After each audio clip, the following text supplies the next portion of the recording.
Okay, guys, so we're looking at some of the molarity calculations, which means we're looking at moles per litre. Now, in this, what I wanted to show you is question 4, because it's starting to now look at the ions formed when a solution occurs. So also that should be a capital L.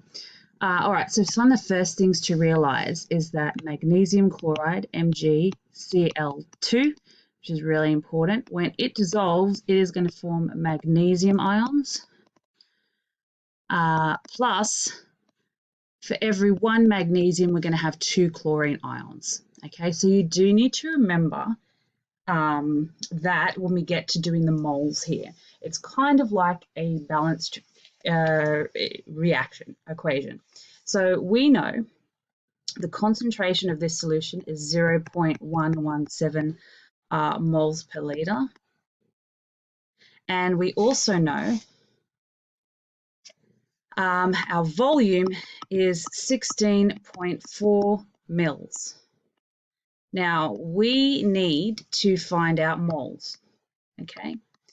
Now, before we can do that, we actually also need to realise that our volume is in mils, and we don't want that. We need it to be in litres.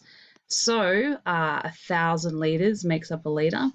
So if we get this number divided by 1,000, we should get 0.0164. I need to just clean that up a bit. 164 litres.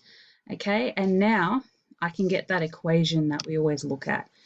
So our equation just over here is concentration is moles over volume. Okay, so if I'm looking for moles, I multiply this side by volume, multiply that side by volume. Moles, these two cancel out, volume there cancels out. It's very messy, sorry guys, it's hard to write at this angle. And I will now have concentration times volume. Okay, so moles is concentration times volume. Just reminding you how to do that, which is 0.117 times 0.0164. Okay, when we do that, we end up with a calculator I need to get. So, whoops, I didn't mean to do that. That was an accident. Let's get the calculator here. All right, so let's put those numbers in, not make it big, just put it small, because it's a simple one. So 0.117 times 0.0164 equals, and we have 19188. And so that will be our answer here. 0.001918. Basically 1919. Now we have 3 significant figures in both of these. So I'll just point out there, 3 significant figures. So in the end, our answer here needs to be to 3, which would be those 3. So we'll make that number a 2 instead of a 1 because we rounded up with that. All right, so our rounded up final answer here, and we should put it in scientific notation. So 1, 2, 3. If you do it on a proper calculator, it will do that for you. It should be 1.92 times 1, 2, 3, 10 to the minus 3. But sometimes it does help to see where there's moles. So that's how many moles of magnesium chloride I have.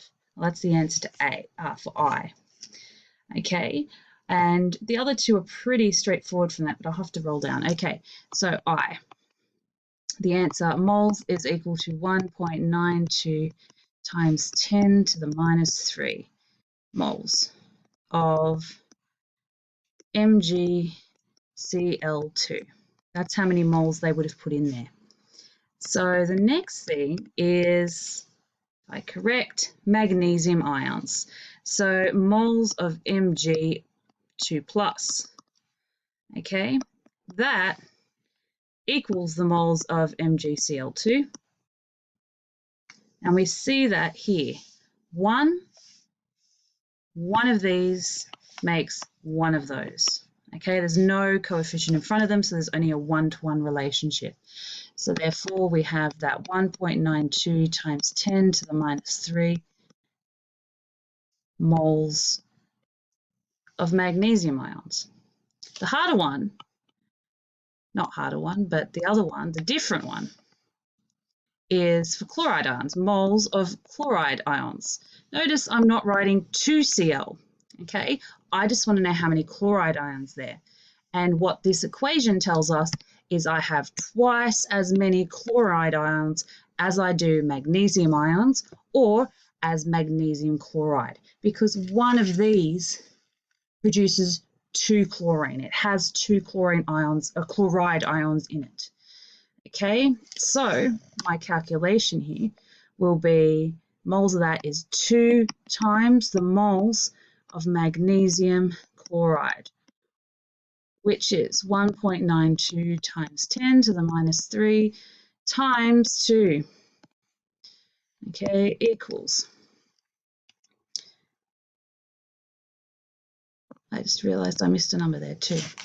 Okay, so I get this one, I times it by 2, and I get 3.84.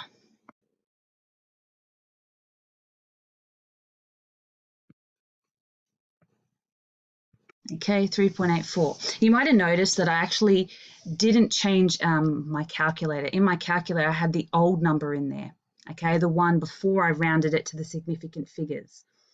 That is a better way of doing your calculations. Always leave in your final, your last calculation over here to work on, and keep going from there, because with all these numbers, small numbers, it's very easy. If you keep rounding, you can then, over a number of calculations using those same numbers, you then lose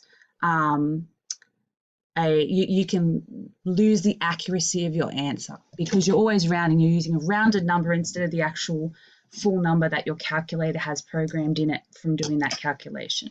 So that's another point to doing it. But what this basically is showing is those calculations that you're coming up in question 4 and 5 are basically just look at the ions that are in the